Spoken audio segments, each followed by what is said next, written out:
ce nake gani cikin idaniya da zuciya ta samu salama rai da zuciya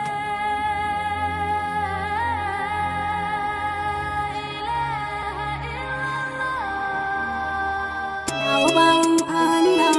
mai tsoron Allah yana ta kwana sallah ai da gaske ba a kyamar masoyi ina son ki